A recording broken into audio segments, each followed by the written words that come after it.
próximo 10 de agosto el Consejo de Renovación Nacional deberá confirmar su apoyo a la candidata presidencial de la UDI, Evelyn Matei.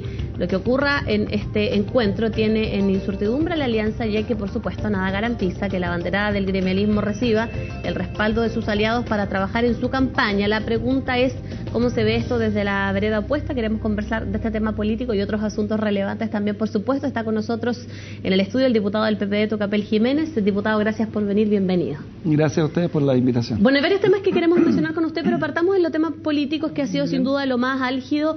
¿Cómo ve usted desde la vereda al frente la competencia virtual y más probable que es la de Michelle Bachelet y Evelyn Matei?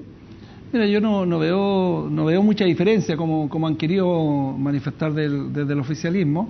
La diferencia es que Evelyn Matei es mujer, Pablo Longueira era hombre, a lo mejor puede decir, pero uno cuesta entender que hoy día sea, ¿no es cierto?, para ellos la mejor candidata, y en su momento no lo fue, porque ella estuvo en la mesa, su nombre estuvo en la mesa cuando se eligió a Pablo Longueira. Por lo tanto, ¿por qué no eligieron a Evelyn Matei si era la mejor candidata en ese momento? Y entonces uno entiende que esta es una situación de emergencia para ellos, están en una crisis, y por supuesto que la eligieron a ella, pero yo creo que hoy día el posicionamiento de nuestra candidata Michelle Bachelet es tan grande, tan amplio en la ciudadanía, por su compromiso social, por su liderazgo, por su legado que dejó en su mandato, en su gobierno, por sus propuestas, por su... En fin, yo creo que para cualquier candidato del oficialismo hoy día es muy difícil competir con nuestra candidata. Por supuesto que yo entiendo, y lo he dicho en todos lados, que hoy día a lo mejor vemos a la derecha en el suelo, en crisis, pero la derecha es como los monitos porfiados, esto se para rápidamente y tiene un piso histórico. Por lo tanto, no hay carrera ganada, ¿no es cierto?, hasta el último día, pero yo veo, y lo siento en mi distrito, el posicionamiento, pero muy alto de Michelle Bachelet. ¿Qué opinión política tiene usted de la figura de Evelyn Matei? Me imagino que además durante el último tiempo tuvo que compartir mucho con ella, porque ella estaba en el Ministerio del Trabajo y usted está en esa comisión justamente, por lo tanto se habrán visto en varias oportunidades. Así es. Mira, yo, a diferencia de lo que puede creer mucha gente, yo tuve una muy buena relación con ella. De hecho, varios proyectos que presenté, ella los patrocinó. Me acuerdo flexibilidad de horario para los trabajadores, el proyecto que se presentó para las trabajadoras de casa particular. No, yo por lo menos yo no tengo nada que decir. Ahora, en relación al legado en el ministerio, yo creo que ahí hay una deuda tremenda con los trabajadores, porque estos proyectos son proyectos menores. Y yo creo, y lo he dicho siempre, no solamente en este gobierno, sino que hay una deuda con los trabajadores desde el año 90 hacia adelante, porque hoy día todavía tenemos la famosa reforma laboral de José Piñera, que se instaló en dictadura, y que lo que hace es minimizar a su mínima expresión a los sindicatos, a los trabajadores, no los permite negociar colectivamente, y algo inédito. Yo, mira, es el único país en el continente, y yo no sé si en el mundo hay otro ejemplo igual, que los trabajadores, o sea, que los empresarios puedan, que es la única herramienta que tienen los trabajadores para sacar sus demandas adelante es la huelga, y los empresarios tienen este famoso reemplazo de los trabajadores en huelga. Por lo tanto, en el continente es única, y no sé si en el mundo hay otro ejemplo, pero eso que muchas veces no se habla, tenemos que poner fin. O sea, los trabajadores tienen que tener derecho a la huelga, que es la única herramienta que hoy día existe para que ellos puedan mejorar sus condiciones laborales, y la negociación colectiva. En todos los países donde hay una alta negociación colectiva de los trabajadores, las desigualdades son menores. Por lo tanto, yo entiendo, yo creo que aquí hay consenso de todos, que el gran problema de Chile hoy día, hay muchos problemas, pero el gran problema es la desigualdad, y esa desigualdad yo creo se combate con una reforma tributaria, pero también con reformas laborales, donde puedan negociar colectivamente. Diputado, ¿y qué pasa a su juicio con este escenario que se genera ahora a partir de la renuncia de Evelyn Matei para asumir esta candidatura presidencial, principalmente lo que compete en materia del trabajo? Asume ahora un nuevo ministro, que es Juan Carlos Llobet.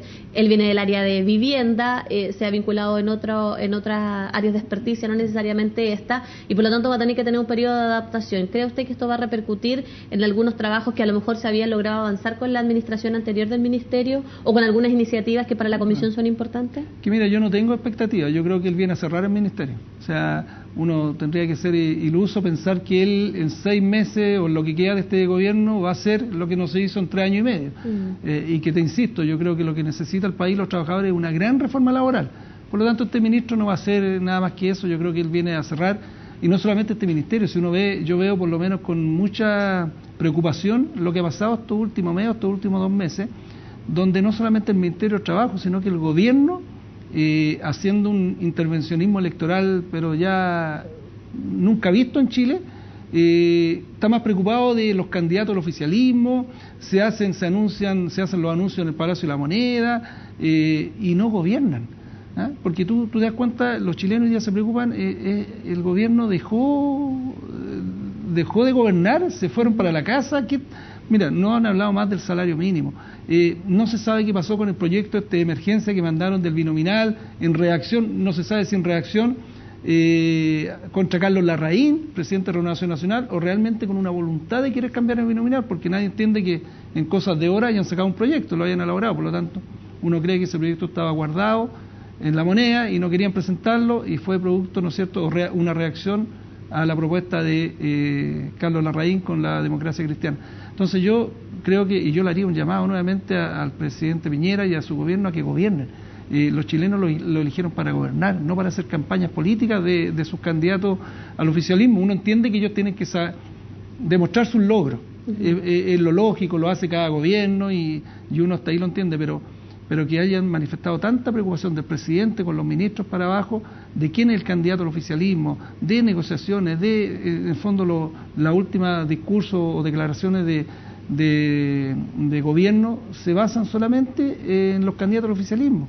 Si es Matei, qué pasó con Pablo Longueira, si va a ser candidato única, si van a ser dos candidatos, los ministros reunidos con ellos. Entonces eso yo creo que es una falta de respeto para los chilenos y las chilenas. Diputado, usted mencionaba el salario mínimo, más adelante vamos a andar en eso. Antes quiero preguntarle, porque el Día del Trabajo, el presidente de la República es una cadena nacional, anunció varios proyectos que estaban siendo encabezados justamente por el entonces subsecretario de la cartera, Bruno Garanda, y por la entonces ministra Evelyn Matei. Ninguno de los dos está hoy en esta cartera. Por lo tanto, ¿cómo ve que puedan llevarse adelante esas iniciativas que el propio gobierno prometió y que dijo que se iban a cumplir durante este periodo, si por ejemplo dos de las personas que lideraban esto y que se anunció además como algo muy relevante, no están hoy en esa cartera? Pero mira, uno podría entender que son personas que reemplazan y debieran seguir los proyectos, pero yo creo que no va a ser así. ¿Por qué?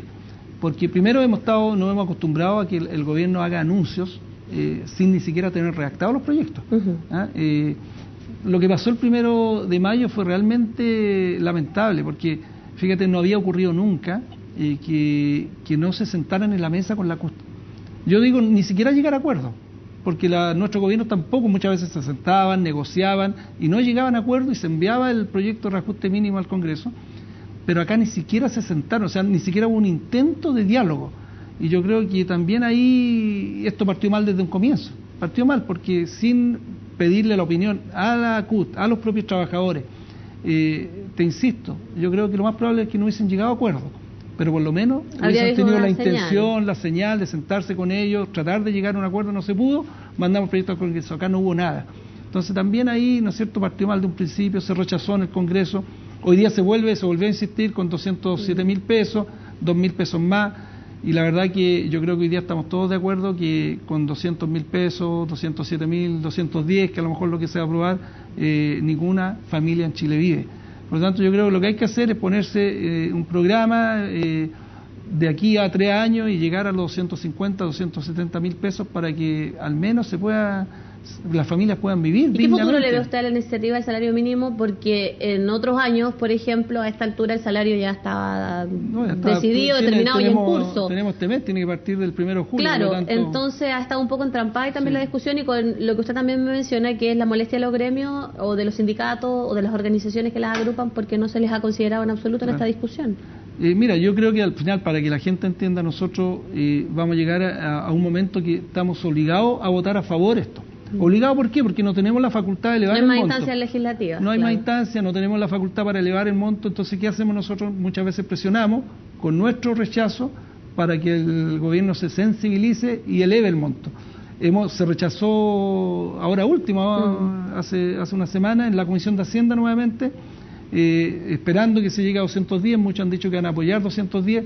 Yo lo que le quiero decir a los trabajadores es que, como digo, vamos a tener que aprobarlo en algún momento, porque igual son algunos pesos más que a ellos les hace falta, pero entendiendo que no es la solución para que el país necesita. Ahora, ¿usted siente, diputado, que es una solución lo que ha planteado el Ministerio de Hacienda o lo que busca hacer el Ministerio de Hacienda, que es crear un comité de expertos que hable sobre esto, que decida el tema del salario, tratando un poco de aislar el tema de la discusión política y centrarlo netamente en personas vinculadas con el área de la economía, me imagino, y también del trabajo? Yo creo que no es mala idea siempre y cuando estén los trabajadores en ese comité.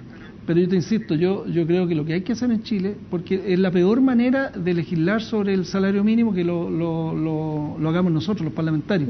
Te insisto, yo creo que si nosotros tuviéramos negociación colectiva, en Chile fíjate que negocian colectivamente el 8% de los trabajadores. En los países donde hay menor desigualdad, los países nórdicos, 88%. O sea, ahí tú ves la diferencia. Si los trabajadores pudiesen negociar colectivamente, hubiesen sindicatos fuertes, y se pudiesen sentar en la mesa de igual a igual con su empleador, serían ellos quienes negociarían su salario mínimo, sus condiciones laborales, y no los parlamentarios.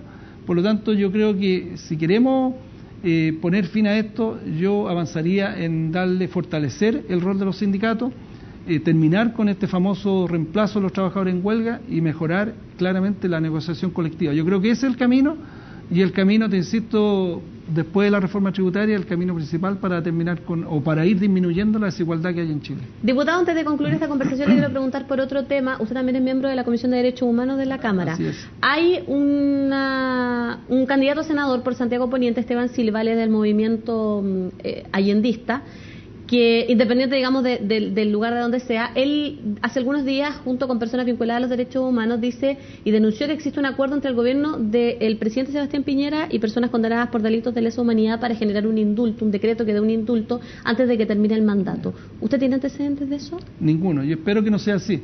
Mira, uno es crítico, yo critico muchas veces al presidente Piñera, políticamente, por supuesto, pero yo también siempre...